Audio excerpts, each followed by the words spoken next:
Supreme court మొన్ననే ఇచ్చినటువంటి తీర్పు ఉంది కదా, ఏదైతే తమిళనాడులో అంశానికి సంబంధించి 10 బిల్లులు గవర్నర్ దగ్గర నుంచి వెళ్ళి రాష్ట్రపతి దగ్గర పెండింగ్ ఉంటే అవన్నిటినీ తక్షణ ఆమోదం కిందనే ట్రీట్ చేయమని చెప్పడంతో భారతదేశ చరిత్రలోనే తొలిసారి గవర్నర్ సంతకం లేకుండా గెజిట్ అయినటువంటి పరిస్థితి తమిళనాడులో జరిగింది. అది ఒక రాజ్యాంగ సంక్షోభం. అంటే ఇక భవిష్యత్తులో ఏ ప్రభుత్వానికి ఆ ప్రభుత్వం తను చేసిన చట్టాన్ని తను గెజిట్ చేసి పడేసుకోవచ్చా, ఇది ఒక రాజ్యాంగ సంక్షోభం సృష్టిస్తున్నటువంటి అంశం. ఒక వ్యవస్థ మీద ఇంకొక వ్యవస్థ నిఘా అన్నటువంటి కాన్సెప్ట్ అంబేద్కర్ గారు రాసిన రాజ్యాంగాన్ని మార్చేస్తూ వచ్చినటువంటి ఒక కొత్త అంశం.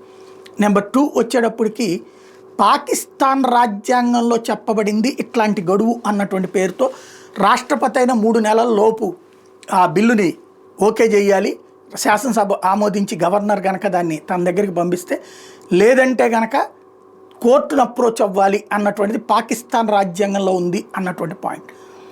అసలు పాకిస్తాన్ రాజ్యాంగాన్ని మన కుటంకించడం ఏంటి? పాకిస్తాన్లో ఎప్పుడు సైనిక పాలన ఉంటుంది, ఐఎస్ఐ పాలన ఉంటుంది, లేదంటే కనుక వాళ్ళకి సంబంధించినటువంటి తీవ్రవాదుల పాలన ఉంటుంది. వాళ్ళ దానికోసం అని చెప్పేసి అక్కడ ప్రధానమంత్రితో సంబంధం లేకుండా ఇలా సొంతంగా పన్ను ఎగ్గించుకోవడం కోసం జరిగినటువంటిది. అంటే అప్రజాస్వామిక ధోరణి.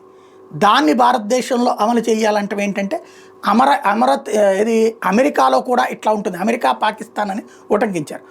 అమెరికాలో అధ్యక్ష తరహా పాలన ఉంటుంది కాబట్టి అక్కడ, కానీ ఇక్కడ ప్రజాస్వామ్య పరిపాలన. దీంట్లో 4 లేయర్లు ఉన్నాయి. ఇంకొకటి, ప్రతి చట్టం అమలంటే కనుక రేపు పొద్దున్న న్యాయమూర్తులు మేమే నియమించుకుంటామని చెప్పేసేసి ఏ శాసనసభ అన్నా చెప్తే కనుక దానికి ఓకే చేసేస్తారు వీళ్ళు, ఆటోమేటిక్ గెజిట్ ఆమోదించేసే ఇచ్చా. అప్పుడు న్యాయ వ్యవస్థ మళ్ళీ జోక్యం చేసుకుంది. అదే కోర్టు, సుప్రీంకోర్టు కనుక ఇంతకుముందు ఏం చేసింది, కేంద్ర ప్రభుత్వ చట్టసభలు తీసుకున్నటువంటి నిర్ణయాన్నే విభేదించారే.